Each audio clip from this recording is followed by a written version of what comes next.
ದಿನಕ್ಕೈದು ಕನ್ನಡ ಪದಗಳನ್ನು ಬರೆಯಲು ಕಲಿಯೋಣ. ಇವತ್ತು ನಾನು ಬಹಳ ಸುಲಭವಾಗಿ ಒತ್ತಕ್ಷರ ಪದಗಳನ್ನು ಬರೆಯೋದನ್ನು ಕಲಿಸ್ಕೊಡ್ತೀನಿ. ಒತ್ತಕ್ಷರ ಪದಗಳು ನಮಗೆ ಯಾವ ರೀತಿ ಕೇಳಿಸುತ್ತೆ ಅನ್ನೋದನ್ನು ಒಂದು ಕಾಲಮಲ್ಲಿ ಬರ್ತಿದ್ದೀನಿ. ಆ ಒತ್ತಕ್ಷರ ಪದಗಳನ್ನು ನಾವು ಯಾವ ರೀತಿ ಬರಿಬೇಕು ಅನ್ನೋದನ್ನು ಇನ್ನೊಂದು ಕಾಲಮಲ್ಲಿ ತೋರಿಸ್ತಾ ಇದ್ದೀನಿ. ಮೊದಲನೇದಾಗಿ ಒಂದು ಉದಾಹರಣೆಯನ್ನು ನೋಡೋಣ. ಉದ್ಯೋಗ.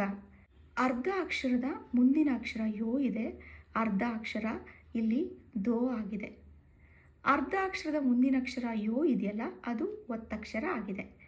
ಉದ್ಯೋಗ. ಮುಂದಿನ ಪದವನ್ನು ನೋಡೋಣ. ಸ್ಪಷ್ಟವಾಗಿ. ಇಲ್ಲಿ ಅರ್ಧ ಅಕ್ಷರದ ಮುಂದಿನ ಅಕ್ಷರ ಟ ಇದೆ, ಸೊ ಇದು ಶ ಆಗುತ್ತೆ. ಅರ್ಧ ಅಕ್ಷರದ ಮುಂದಿನ ಅಕ್ಷರ ಒತ್ತಕ್ಷರ ಆಗುತ್ತೆ. ಇಲ್ಲಿ ನೋಡಿ, ಅದನ್ನು ಬರ್ತಿದ್ದೀನಿ. ಸ್ಪಷ್ಟವಾಗಿ. ಸಂಸ್ಕೃತ.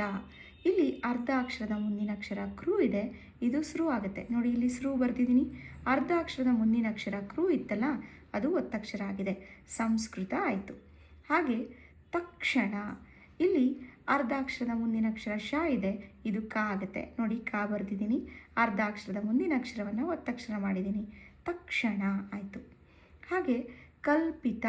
ಅರ್ಧ ಅಕ್ಷರದ ಮುಂದಿನ ಅಕ್ಷರ ಪಿ ಇದೆ, ಈಗ ಇದು ಲಿ ಆಗುತ್ತೆ ಬರಿಬೇಕಾದ್ರೆ. ಅರ್ಧ ಅಕ್ಷರದ ಮುಂದಿನ ಅಕ್ಷರ ಪಿ ಇತ್ತಲ್ಲ, ಅದು ಒತ್ತಕ್ಷರ ಆಗ್ತಾ ಇದೆ.